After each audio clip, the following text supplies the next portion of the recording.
That's me, Phil, a simple Nova Scotian boy who moved to the bigger city of Ottawa, Canada many years ago, picked up a camera and set out to visit as many ballparks as possible. My travels have taken me all over North America, from the majors to the minors to the independents and even Cuba. And like fine diamonds, no two are the same. Please join me as I fill in the blanks on what makes each unique and why baseball is about much more than balls and strikes. Raymond Chabot Grant Thornton Park. At points it feels like it has had more names than Dikembe Mutombo. Opened in 1993 as the home of AAA's Ottawa Lynx, who were residents until their departure for Allentown, PA in 2008. Since then, multiple teams and leagues have popped in for visits. Currently, the Ottawa Champions of the independent Can-Am League call RCGT Park home, and recently captured the Can-Am Cup, living up to their name in only their second season. With a capacity of 10,332, the park can feel spacious. Once the toast of minor league baseball, selling out 43 games while averaging 9,772 fans in 1993, the baseball strike of '94, the dismantling and eventual departure of the affiliate MLB team, the Montreal Expos, and the rise of the NHL's Ottawa Senators made baseball in Canada's capital an increasingly harder sell.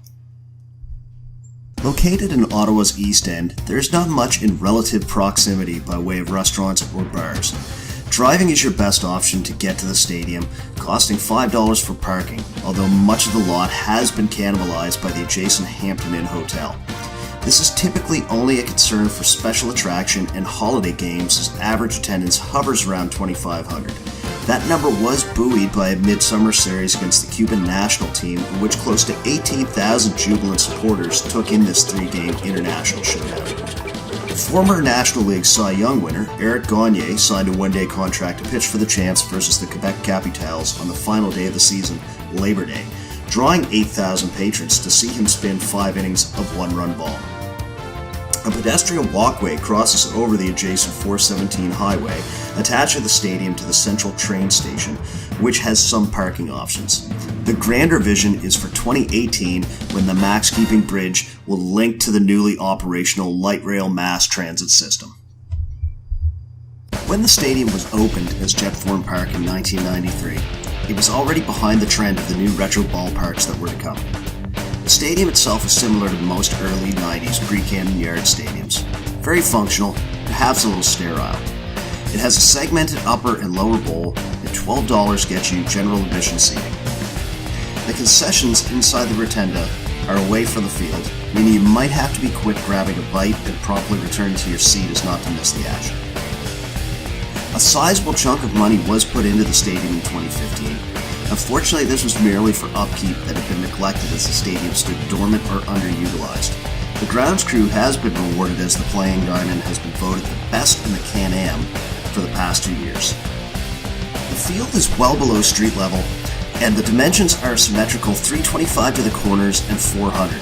This has a tendency to suppress home runs as players struggle getting the ball into the proverbial jet stream. As attendance dwindled in the past, so too did the focus on food and beverage options.